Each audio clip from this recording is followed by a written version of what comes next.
आहोंनी आणली द्राक्ष आणि ती निघाली आंबट.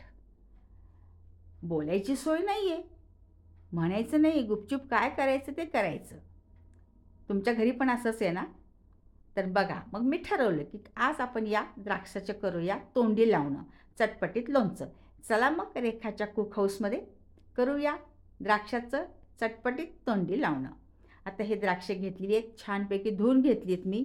कारण की आजच्या दिवसात काय होतं की द्राक्ष पेस्टिसाईड मारलेली असतात, ती खायचीसुद्धा भीती वाटते. त्यामुळे मी छान मिठाच्या पाण्यामध्ये धुवून घेतली आहे आणि खालचा भाग जो काळसर असतो तो पण काढून टाकलेला आहे. कारण जिथून आपण खुडतो ना तिथं थोडंसं असं काळसर भाग असतो, तो पण काढून टाकला आहे.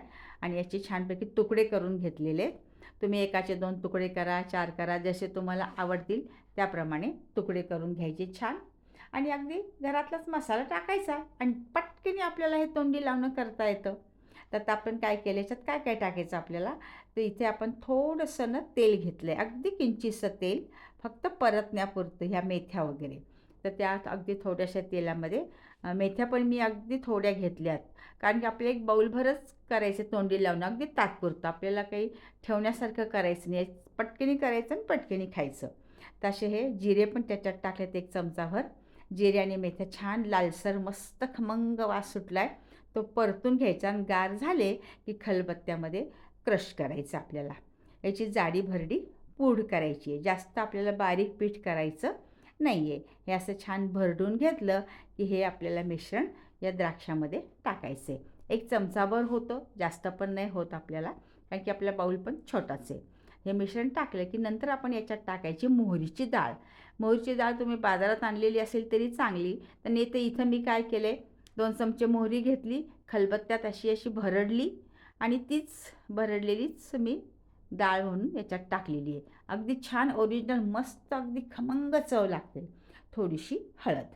द्राक्ष जास्तच आंबट असतील तर तुम्ही किंचितशी साखर पण टाकू शकता. आणि आपल्याला टाकायचं आहे लाल तिखट. जर आपल्या घरात जर अगदी लहान मुलं खाणारे असतील तर फक्त लाल तिखट नाही टाकलं तरी चालेल. मीठ, साखर आणि हे मोहरीची डाळ वगैरे बस एवढं टाकायचं. लाल तिखट स्किप केलं तरी चालेल. तर इथे मी साखर टाकलेली नाही आहे, कारण की बऱ्यापैकी द्राक्ष चांगले आहेत. आणि गरम केलेलं तडका, म्हणजे फक्त तेल घेतलं मी, याच्यात तेलात काही टाकलं नाही. तेल गरम केलं एक चांगलं पळीभर आणि गार झालं याच्यामध्ये टाकले आणि छान सगळं मिक्स करून घ्यायचं.